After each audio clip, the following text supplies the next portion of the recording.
We're here with Captain Dominique Neal, who was the commanding officer of Lima 37 during the last part of the deployment during OIF-2, and also served as the company executive officer. Can you just tell us a little bit about your family growing up? Yeah, grew up right in the city. Went to Morning Star back when I was in 1980. Family, as far as mom, dad, I did have one older brother. Older brother passed away in '82 of cancer, an unfortunate thing, leaving me as the only child. 1986, Morning Star closed down, became a Montessori school, and then a bunch of us, we all transitioned, went over to Star of the Sea out in the avenues. Played basketball there, played baseball for about 2 years. On hand, just like an average student, nothing really major.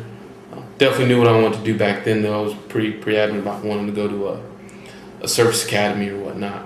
Then went to Sacred Heart back in '89 to '93. Played football for 4 years there, ran track for 4 years, hold 2 school records in track for the 400 and the 4x4, WCL champion for track in '93, my senior year.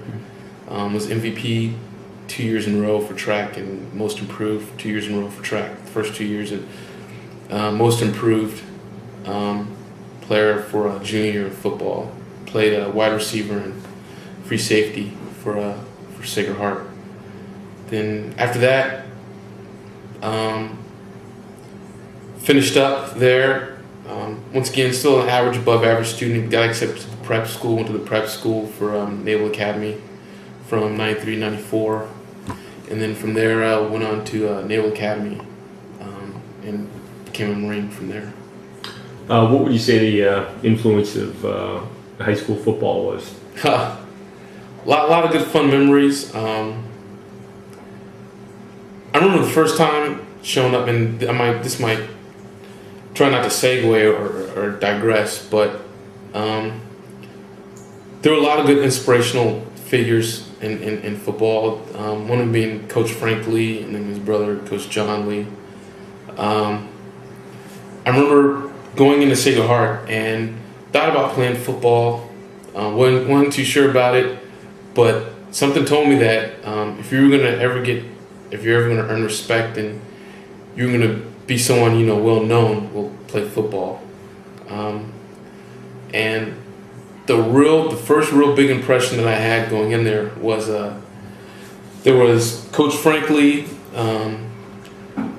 Coach Reiner, or Coach Daly, Dan Daly, Coach Mike Hallinan.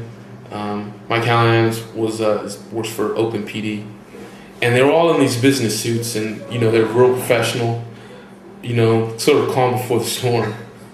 And then so me being the freshman in high school, real image conscious, I decided to show up on first day of training, fall training, and a brand new Georgetown outfit, because Georgetown basketball was big back then, and they just worked the snot out of us. I mean, I didn't think that they could do that much damage, and because we didn't have a football field back then, we had the polo fields, and they took us to this little small square right there in the plaza, and it could have been no more than about maybe 50 by 50, but they worked the living daylights out of us. Where you wanted to quit, but if you quit, then everyone knew that you were a quitter, and no one wants to be labeled as a quitter right off the bat freshman year. So you stay on the team, you take your beatings, but then you realize that with your beatings that you're still standing,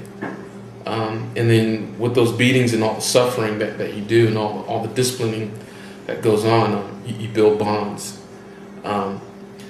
Track is an individual sport, more or less. I mean, yeah, it's a team effort, but when you're on the line, it's just you, unless you're on the 4x1 or the 4x4. But in football, it's you live and breathe, and those are your guys, and you're gonna develop with them over the 4 years. I'll tell you right now, I wasn't the strongest player in the world, and I probably might say there might have been a few opportunities where I may have not applied myself enough, causing me not to always be the first string player. But the one thing that football taught me was dedication, perseverance, and realizing that even though you may get a hit, you can always deliver a hit back and be just as effective. And those guys were all good. And one thing I liked about the Naval Academy and the Marine Corps was you always have this, I call it this level of legacy. You'll run into guys who's at least on the officer side and on the enlisted side, yeah, hey, my old man, he was a Marine, and my grandfather, he was a Marine. You go to the Naval Academy, and somebody's father, was a Naval Academy grad. Well, it's just like, Sacred Heart, The coaches, all my coaches were all Sacred Heart alumni, and they had kids, and now their kids going to Sacred Heart. But I was the only child who had I didn't have any past. So I automatically wanted to establish myself with something, latched onto that, Football, Sacred Heart, gave me that level of tradition that I think that probably lacked. And after leaving Sacred Heart, I didn't want to let it go. So hence Naval Academy and the Marine Corps, and there's a lot of similarities between the path that I took. Being with the grunts is just like being a football player. You train hard, and you reap the benefits from training hard, and you take beatings, but everyone looks at you. If you heal and you fall down and you don't get back up, then you lose credibility real fast. And if you walk out on your fellow men, everyone knows that you can't be depended on. And you may not be the main effort all the time, meaning that you're not going to be the starter on the football team. You might be that supporting effort. And being a Marine, no one likes being the supporting effort, but it's all for a bigger purpose. What are some of the other similarities between your football experience and training in the Marines and Naval Academy?